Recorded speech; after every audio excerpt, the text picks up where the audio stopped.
Not every victim resists. Some survive by becoming useful. Some learn the language of power so well that they begin to speak with its mouth. And when fear is trained long enough, obedience becomes instinct. Instinct becomes performance, and performance becomes accusation. This is not only the story of a child. It is the story of how systems teach the vulnerable to defend the order that deforms them. Mia is small, but the pattern she reveals is ancient. Mia matters not because she is fragile. She matters because she is recognizable. She reveals one of the oldest survival patterns in human history. When the weak cannot challenge power above them, they survive by making themselves useful to it. They learn its language. They perform its values. They betray sideways to prove loyalty upward. And sometimes they become harsher than the system they fear. That is Mia. In Project Scion-77, Mia is not just a legacy human child surrounded by augments. She is a revelation about compromised humanity itself. At first, the audience wants to pity her. And yes, pity is earned. She cannot augment. She lags in a classroom built for optimized children. Her hardware is old. Her body carries drift in the open, while the others smooth theirs away behind enhancement, discipline, and performance. Arden sees it immediately. Mia is not just slower. She is exposed. She is what the system calls obsolete, what it claims to have surpassed. But she is also what it still fears, the unoptimized human body, still present, still watching, still reminding everyone that the future was built by leaving someone behind. But that is only the surface. The deeper truth is colder. Mia does not answer fear with solidarity. She answers it with usefulness. Her family has taught her the brutal math of survival. Mistakes cost everything. Place, status, continuity, maybe even expulsion back to the legacy margins. So Mia learns to say the doctrine louder than anyone else. She imitates grace more aggressively than the augmented children do. She performs loyalty because loyalty is camouflage. Every overloud recitation says the same thing. We belong.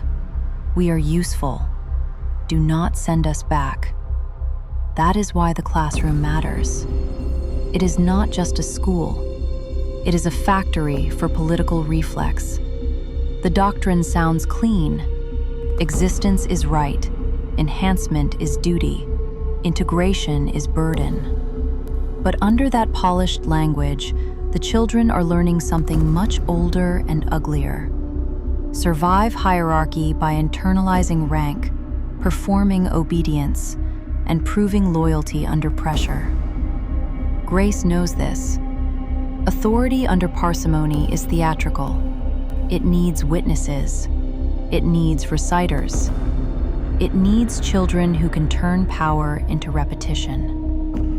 Mia becomes one of its most effective instruments.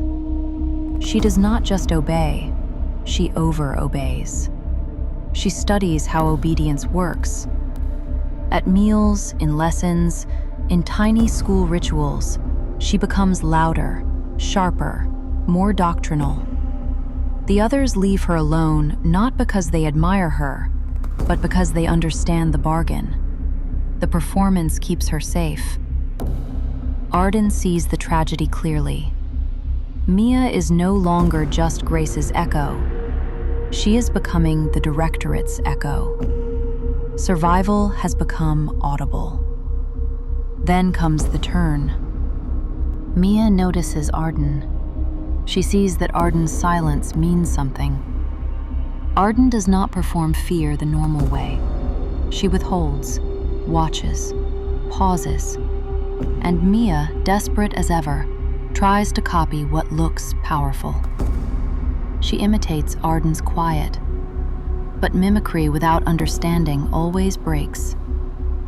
And when it breaks, Mia does what frightened intermediaries have done throughout history. She redirects danger sideways. She bursts out. She denounces Arden. She points upward toward authority.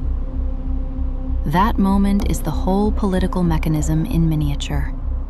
First, mimic power. Then, monitor difference. Then, report divergence. Mia is no longer just echo.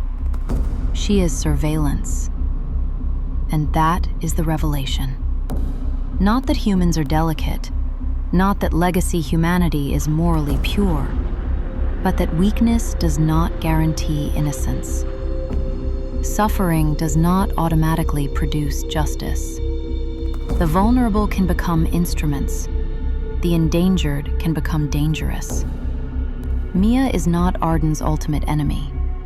She is a child fighting extinction with the only method she understands. But she is not harmless. Fear has recruited her. Dependence has sharpened her. Survival has turned her into mirror and threat at the same time. And that is one of the oldest human patterns on Earth. The insecure clerk who becomes cruel once given a desk. The subordinate who proves loyalty by denouncing a peer. The humiliated person who finally gets permission to govern downward.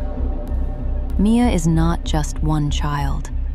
She is a recurring political type, the frightened auxiliary who mistakes usefulness for worth and performance for belonging. That is why she matters. Not because she is grand, not because she is heroic, not because she is uniquely wicked. She matters because we know her.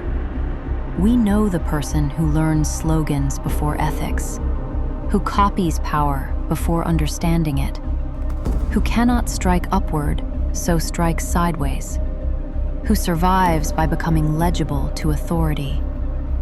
And systems love people like that, because regimes do not survive by force alone. Force is expensive. Terror is unstable. Direct coercion burns energy. But frightened intermediaries? They are efficient. The subordinate who polices the next subordinate down is one of the cheapest technologies of power ever invented.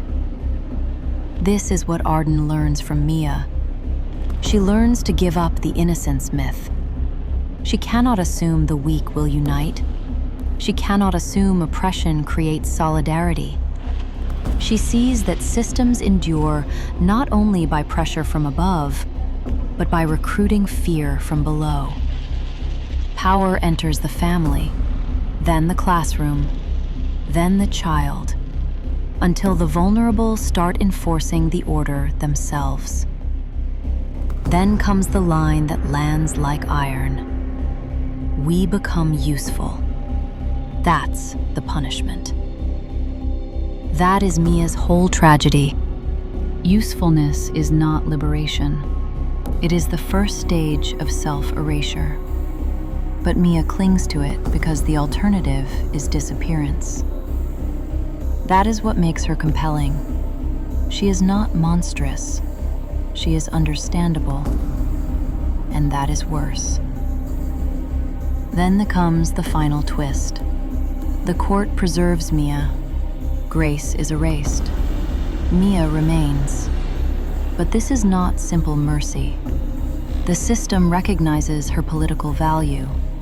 Her fragility becomes symbol, warning, exhibit. The same order that exploited her now curates her. Variance is spared and weaponized. Arden understands the danger immediately. If they preserve a fragile child to make a point, what will they do with someone like her? Someone who is variance multiplied. So do not read Mia sentimentally. Read her politically. Read her historically. She is not just the fragile human among augments. She is a revelation about what people often become under prolonged fear. They adapt by becoming useful. They mimic before they understand. They betray sideways to survive vertically. They turn fear into performance, and performance into accusation. And if fortune ever lifts them, they may enforce downward with the same cruelty that once ruled them. That is Mia's lesson. Fragility is real, but fragility is not purity. The weak link does not always break the chain. Sometimes it tightens it. Mia is the evidence. And that is why Arden turns not toward pity alone, but toward understanding. Because pity feels good. Understanding interrupts the cycle. Timor ministrum facit, sapientia resistit. Fear makes the servant. Understanding resists. I thought weakness would make people kinder. It doesn't. Sometimes it only teaches them where to kneel.